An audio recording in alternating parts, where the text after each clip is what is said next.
Great pleasure to be with you today. I speak to you about my key topic, the good future. La bom futura, il bom futura, right? Am I right? I think I'm right. So last year in the middle of COVID, I went to Lanzarote, Canary Islands, to make a film about my work. I've been a futurist for 20 years.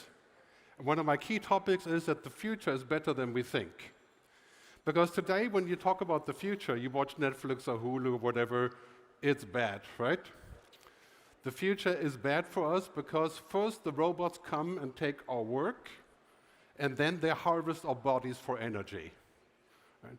And then we have climate change, we have autocrats, we have inflation, right? So when I speak about the good future, a lot of people are saying, well, that's very nice, good thought, good future, but, my own kids, one is 33, says to me, the good future, you must be joking, where have you been, right? The future isn't good because the future is kind of like this, right? Really hot, right?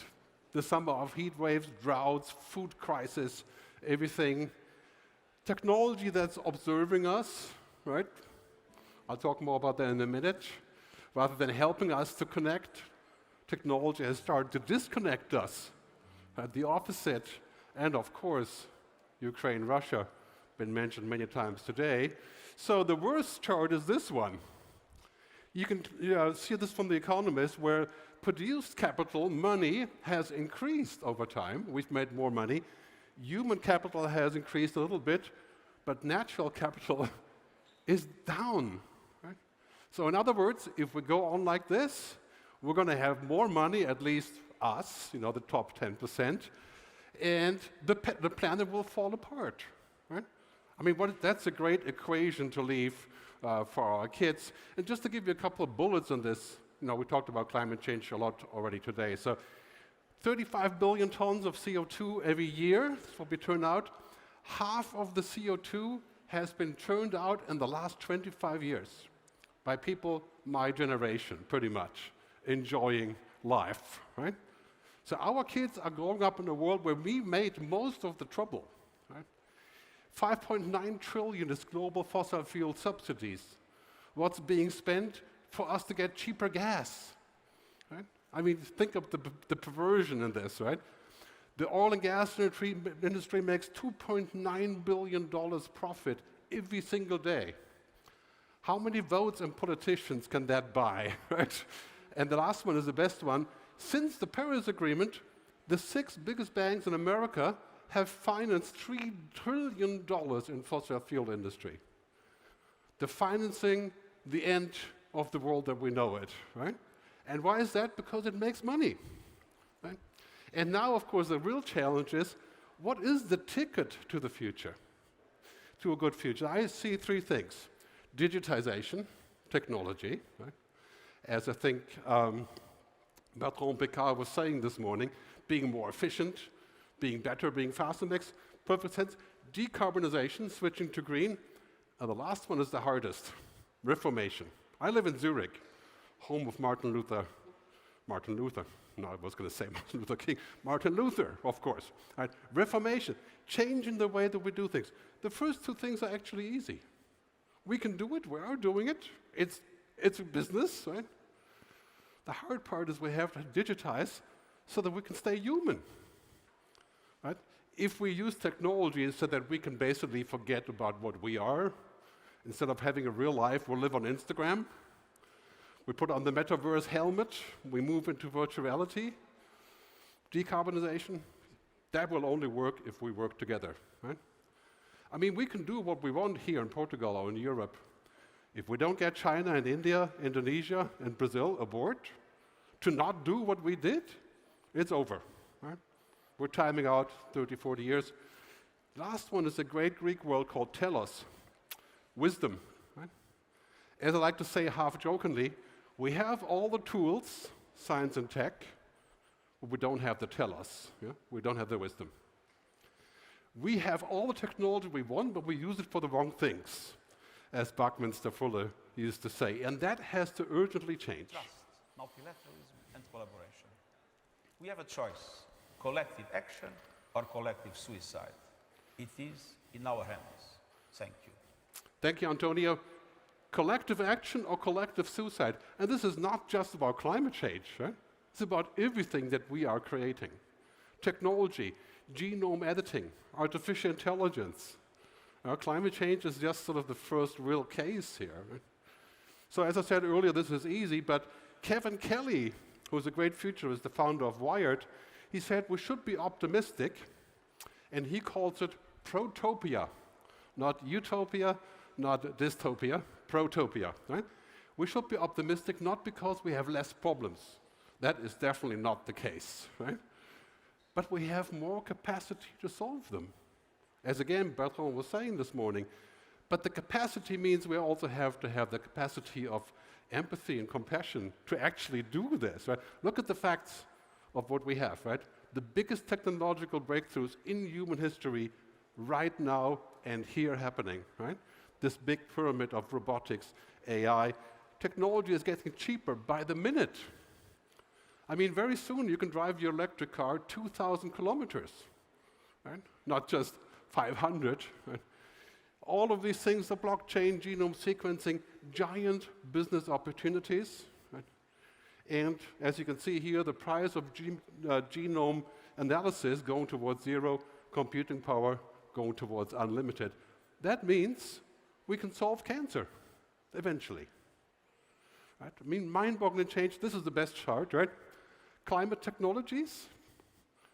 The next 100 unicorns, called unicorns, billion-dollar companies, will be in climate change technology. And I would say many of them will be here from Portugal, right? Because Portugal is a leader in this turf. If I zoom in on this chart, it gives me great hope to look at this and say, again, impossible is the new normal. We have to get used. I mean, if you're a student at the school, think about that for a second. When I went to school for comparative religion and then for music. I used to be a musician and producer. Impossible was quite often used, right? And this is now going out. It's basically a whole different world. But here's the thing.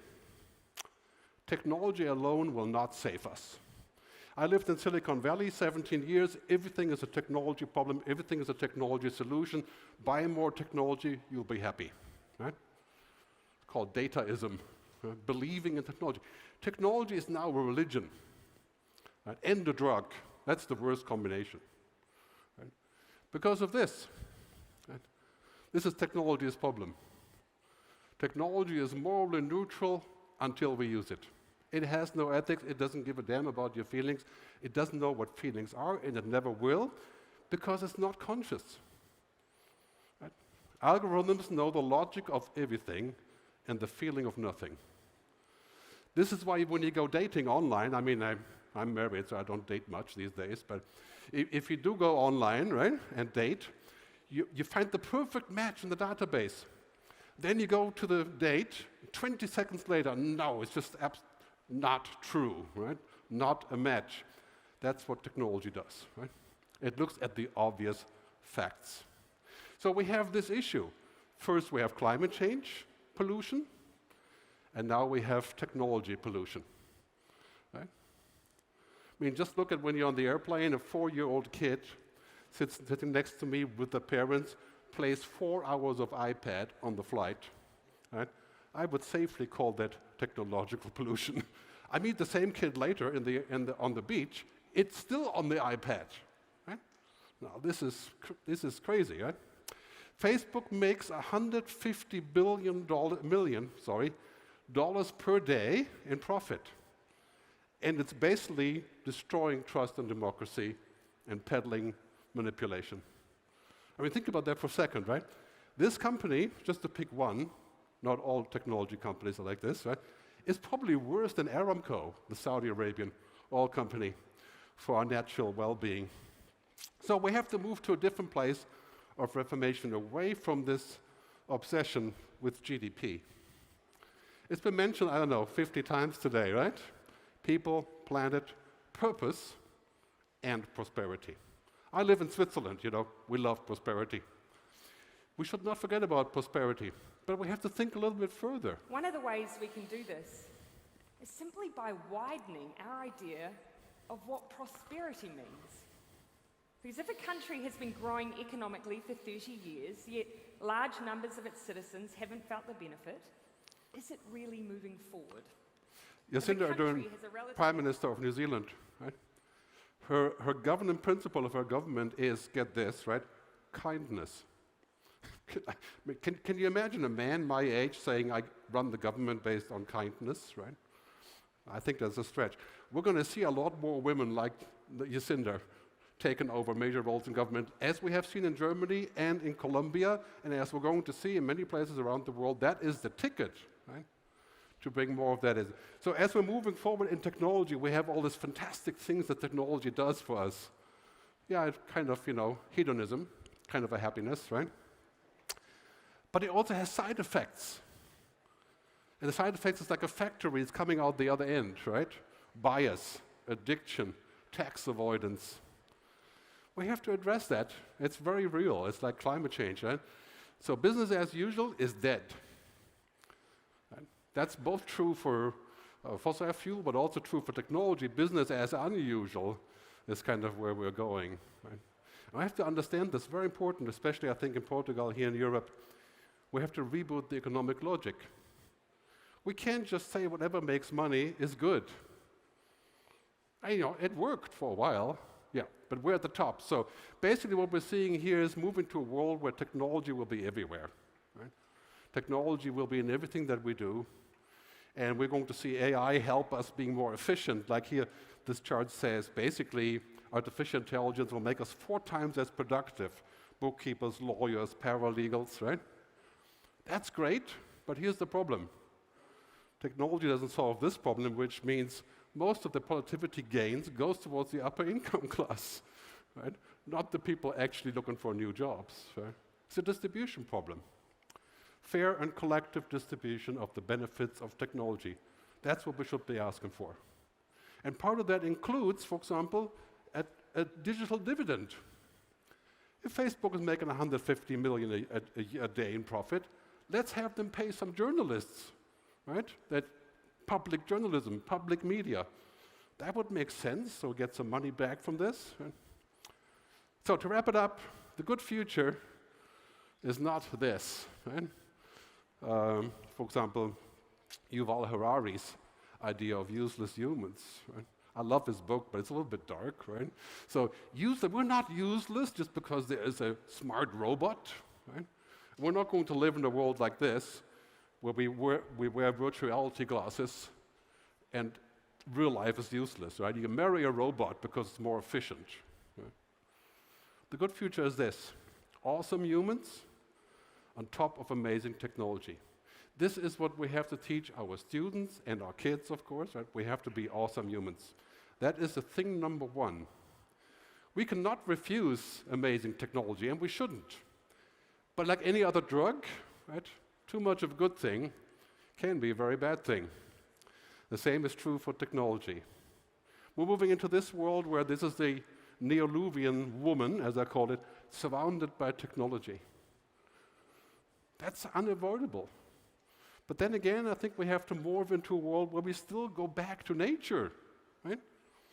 It's called nature deficit disorder. You may have heard that word before, right? Let's go back to the beach, right? Look at animals. It's very important for us as humans to be amazing humans. So the good future, 2 principles. 1, embrace technology, but don't become it. You become technology, you become a commodity. Right? And you're basically just like another bunch of wires. And the second one is, as was said many times today, our attitude contains our future. You have a good attitude about the future, you look positive, you have ideas, you can create a good future. That is just so important, especially when you're a student, but pretty much at any time of your life. It's a self-fulfilling prophecy. So let's build a good future and go on to the panel. Thanks very much. Thank you.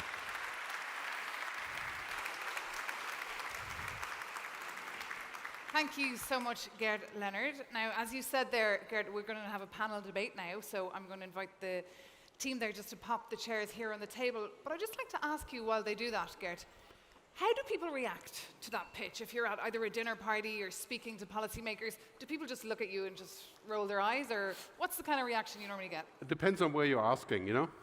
If I'm in America, Americans are very future-oriented, you know.